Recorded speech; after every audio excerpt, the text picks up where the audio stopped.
Friends, आज का हमारा टॉपिक है द कंसेप्ट ऑफ पावर, शक्ति की धारणा।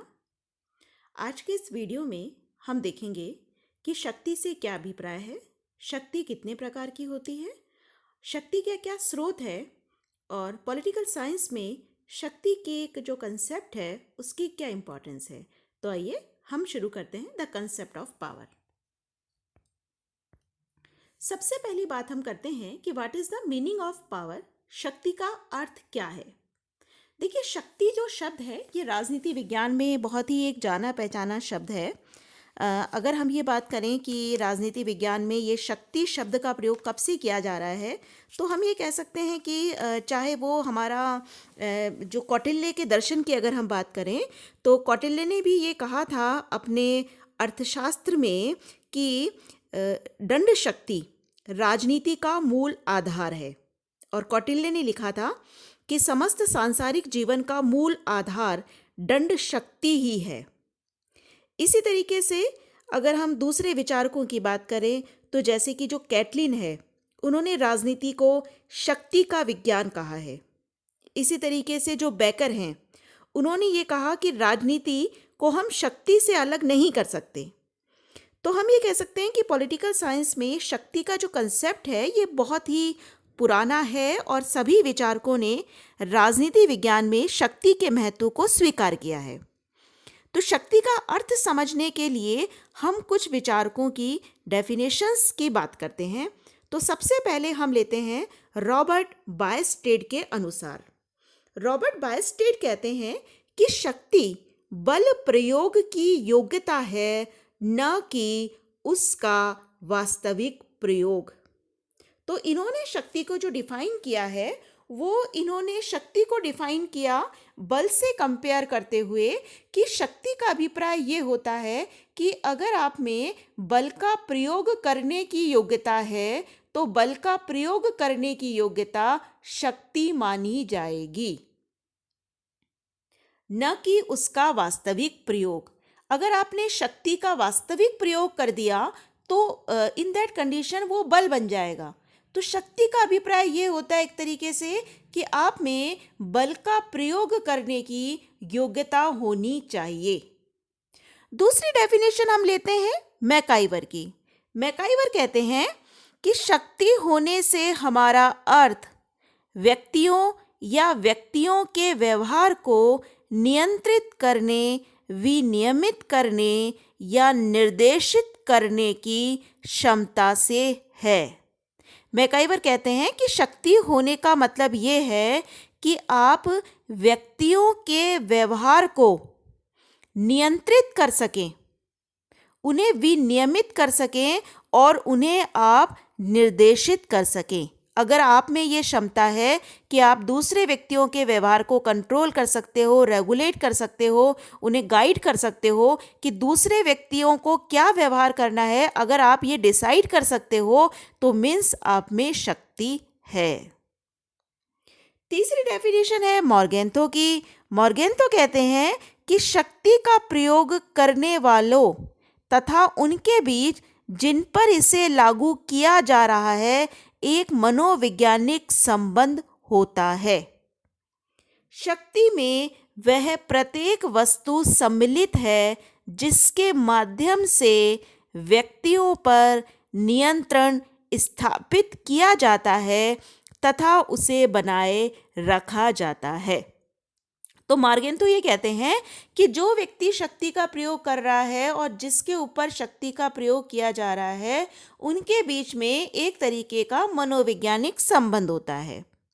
और ये कह रहे हैं कि शक्ति का अभिप्राय है वो प्रत्येक वस्तु जिसके माध्यम से दूसरे व्यक्तियों पर नियंत्रण बनाया जा रहा है, दूसरे व्यक्तियों को कंट्रोल किया जा रहा है। नेक्स्ट डेफिनेशन है गोल्डहैमर और शील्स की। गोल्डहैमर और शील्स कहते हैं कि एक व्यक्ति को उतना ही शक्तिशाली कहा जाता है जितना कि वह अपने लक्ष्यों के अनुरूप दूसरों के व्यवहार को प्रभावित कर सकता है।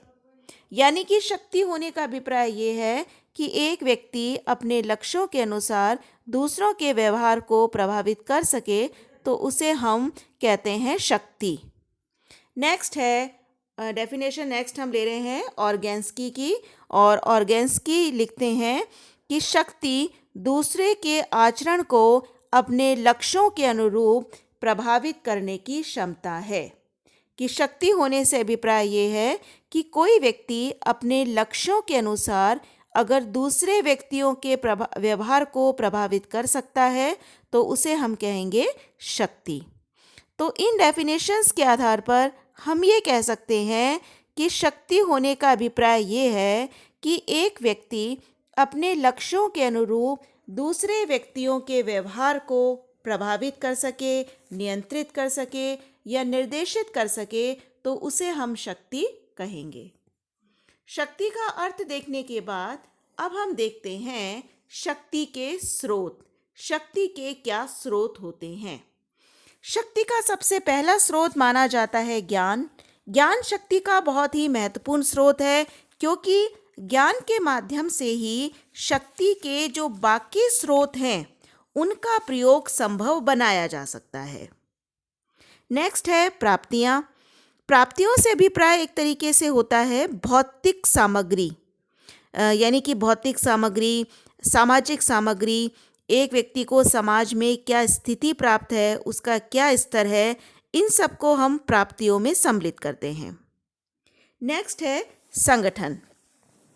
संगठन के बारे में जैसा कि हमने सुना है कि संगठन ही शक्ति है।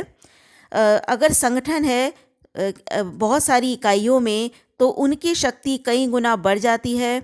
उदाहरण के लिए जैसे मजदूर संघ, व्यापारिक संघ।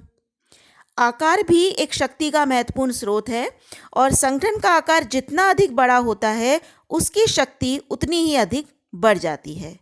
तो ये शक्ति के कुछ स्रोत हमने देखे, ज्ञान, प्राप्तियाँ, संगठन और आकार।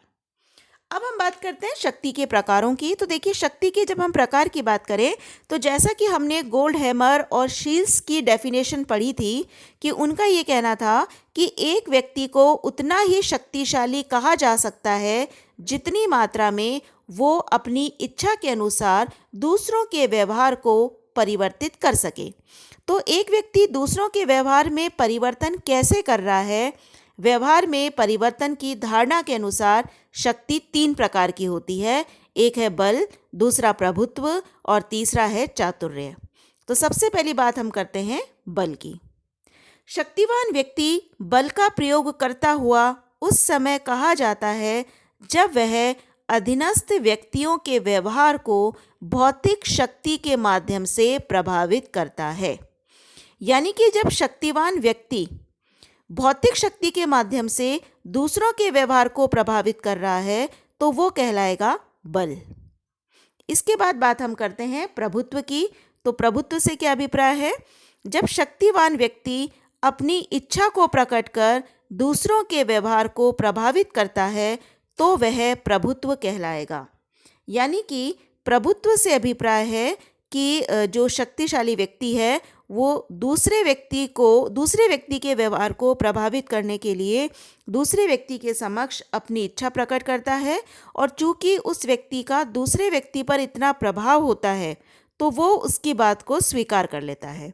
अब प्रभुत्व जो है वो आदेश के रूप में भी हो सकता है कि आदेशात्मक रूप से बात कही जाए, या वो आग्रह के रूप में भी हो सकता है कि एक रिक्वेस्ट के फॉर्म में बात कही जाए। पर कुल मिला के बात यह है कि प्रभुत्व का अभिप्राय यह है कि एक व्यक्ति दूसरे व्यक्ति को जो भी करने के लिए कहता है वो उसकी बात को एक्सेप्ट कर लेता है, क्योंकि वो व्यक्ति दूसरे व्यक्ति से प्रभावित होता है। तो ये है प्रभुत्व। तीसरा है चातुर्य। चातुर्य दूसरों के व्यवहार को प्रभावित करने का तरीका है जिसमें प्रभावित होने वाले व्यक्तियों को स्पष्ट रूप से यह नहीं बताया जाता कि शक्तिवान व्यक्ति आखिर उनसे क्या चाहता है। तो चातुर्य में क्या होता है? देखिए कि चातुर्य में भी एक व्यक्ति दूसरों के व्यवहार को प्रभावित करता है, लेकिन चातुर्य में क्या होता है कि एक व्यक्ति जब दूसरे व्यक्ति के व्यवहार को प्रभावित करता है तो वो दूसरे व्यक्ति को ये नहीं बताता कि वो आखिर उससे चाहता क्या है, और वो चतुराई से दूसरे व्यक्ति के व्यवहार में परिवर्तन भी कर लेता है और स्पष्ट रूप से वो उसके समक्ष अपनी इच्छा भी प्रकट नहीं करता। तो दूसरे व्यक्तियों के व्यवहार में परिवर्तन किस तरीके से किया जा रहा है, इसके आधार पर शक्ति 3 प्रकार की हुई। बल, जिसमें भौतिक शक्ति से व्यवहार परिवर्तन होगा। प्रभुत्व, जिसमें प्रभाव होने के कारण व्यवहार में परिवर्तन हो जाता है। और तीसरा है चातुर्य, यानी कि चतुरता से दूसरों के व्यवहार में परिवर्तन कर लेना। अब हम बात करें मैक्स वेबर की, तो देखिए मैक्स वेबर ने औचित्यपूर्ण शक्ति का अध्ययन किया है। औचित्यपूर्ण शक्ति, जिसे कि सत्ता भी कहा जाता है, और मैक्स वेबर ने इसके 3 रूप बताए हैं। एंड इट इज़ इम्पॉर्टेंट, क्योंकि एग्जाम में ये पूछ लिया जाता है। तो देखिए 3 रूप बताए हैं। पहला है कानूनी, दूसरा परंपरागत, और तीसरा है करिश्मावादी। सबसे पहली बात हम करें कानूनी रूप की, तो देखिए जब अधीनस्थ लोग शक्तिवान व्यक्तियों द्वारा बनाए गए कानूनों, निर्देशों की वैधानिकता में विश्वास करते हैं, तो यह औचित्यपूर्ण शक्ति वैधानिक कहलाती है। यानी कि वैधानिक में क्या होता है कि जो अधीनस्थ लोग हैं वो ये मान के चलते हैं कि जो कानून बनाए गए हैं, जो निर्देश जारी किए गए हैं, वो वैधानिक हैं, और वैधानिक होने के कारण वे इन्हें एक्सेप्ट करते हैं। दूसरा है परंपरागत। जब शक्तिवान द्वारा प्रसारित आदेशों को परंपरा के आधार पर पवित्र माना जाए, या परंपरा के कारण ही वह शक्ति का प्रयोग करे, तो इसे औचित्यपूर्ण शक्ति का परंपरागत रूप कहा जाएगा। यानी कि परंपरागत रूप में क्या होता है कि जो अधीनस्थ लोग हैं वो परंपरा के कारण शक्तिशाली व्यक्ति के आदेशों का पालन करते हैं, तो वो कहलाती है परंपरागत शक्ति।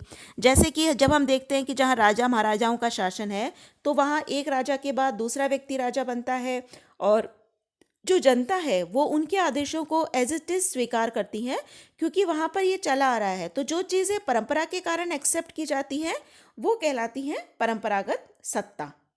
तीसरा प्रकार है करिश्मावादी। तीसरे, जब औचित्य की मान्यता का आधार शक्तिवान के व्यक्तिगत गुणों के प्रति भक्ति होती है, तो वह करिश्मावादी औचित्यपूर्ण शक्ति कही जाती है। तो देखिए करिश्मावादी में क्या होता है, करिश्मावादी में ये होता है कि चूंकि जो अधीनस्थ लोग हैं वो शक्तिशाली व्यक्ति के व्यक्तिगत गुणों से प्रभावित हैं, वो मतलब उसके जो व्यक्तिगत गुण हैं उन व्यक्तिगत गुणों के प्रति उनका विश्वास होता है, उनकी भक्ति होती है, इसलिए वो उसके आदेशों को स्वीकार कर लेते हैं, तो उसे हम कहते हैं करिश्मावादी शक्ति। तो ये सत्ता के 3 प्रकार बताए हैं मैक्स वेबर ने। अब हम एक टॉपिक और लेंगे इसमें कि शक्ति का प्रयोग कैसे किया जाता है और शक्ति के प्रयोग पर क्या सीमाएं होती है। तो देखिए पहली बात हम करें कि शक्ति का प्रयोग कैसे किया जाता है। तो शक्ति का प्रयोग करने के अनेक साधन हैं, जैसे किसी को पुरस्कार देना, किसी को दंड देना, किसी को आर्थिक लाभ देना या आर्थिक लाभ रोक देना। अब शक्ति के प्रयोग पर सीमाएं क्या हैं? तो देखिए शक्ति भी असीमित नहीं है, बहुत सारी चीज़ें हैं जो इसकी सीमाएं निश्चित करती हैं, जैसे कि है इतिहास और परंपराएं। कोई व्यक्ति कितना भी शक्तिशाली हो, जो इतिहास चला आ रहा है या जो परंपराएं चली आ रही है वो उसकी शक्ति को सीमित कर देती हैं। दूसरा है सहमति या स्वीकृति प्राप्त करने की आवश्यकता के तरीके, कि किस तरीके से आप दूसरे व्यक्तियों की सहमति प्राप्त कर रहे हैं, वो भी आपकी शक्ति को सीमित करता है। नेक्स्ट है राजनीतिक विकास का प्रभाव, कि राजनीतिक विकास कितना है। उसके बाद है धर्म, उसके बाद है नैतिकता, और फिर है समूहों का दबाव। तो ये बहुत सारी चीज़ें हैं जो कि शक्ति की सीमाएं निर्धारित करती हैं। इसके बाद थोड़ी सी बात हम कर लेते हैं। देखिए कि पॉलिटिकल साइंस में शक्ति की बात करने वाले 2 विचारक हैं जिनके बारे में हम संक्षेप में चर्चा करेंगे। एक तो है जॉर्ज कैटलिन और दूसरा है लासवेल। जॉर्ज कैटलिन का ये कहना था कि यदि इच्छाओं के संघर्ष को राजनीति विज्ञान का आधार बनाया जाए तो राजनीति विज्ञान की शेष विषय वस्तु स्वयं ही स्पष्ट हो जाएगी। तो जॉर्ज कैटलिन एक पहला व्यक्ति था जिसने कि ये कहा कि शक्ति को अगर हम समझ लें तो हम पॉलिटिकल साइंस को समझ सकते हैं। इसी तरह एक लासवेल रहे, और लासवेल की एक बहुत ही फेमस बुक है जिसका नाम आपको ध्यान रखना है, कौन कब क्या और कैसे प्राप्त करता है, who gets what when and how. ये इनकी बहुत ही महत्वपूर्ण बुक है जिसमें इन्होंने बताया है कि उच्च राजनीतिक वर्ग के पास जो शक्ति होती है, उस शक्ति के स्रोत क्या होते हैं, शक्ति के साधन क्या होते हैं। तो शक्ति के ऊपर लिखी गई ये बहुत ही महत्वपूर्ण बुक है। इसके अलावा इनकी एक और बुक है लासवेल की, पावर एंड सोसाइटी, शक्ति और समाज। तो इन दोनों बुक्स के नेम आप ध्यान रखेंगे क्योंकि कई बार एग्जाम में इन पुस्तकों के नेम पूछ लिए जाते हैं। और जो विचारक हैं इनके नाम भी आपको ध्यान रखने हैं कि कैटलिन और लासवेल ये दोनों विचारक रहे हैं जिन्होंने कि शक्ति पर बहुत फोकस किया और पहली बार जिन्होंने पॉलिटिकल साइंस को समझने के लिए शक्ति के अध्ययन पर बल दिया। Okay, thank you.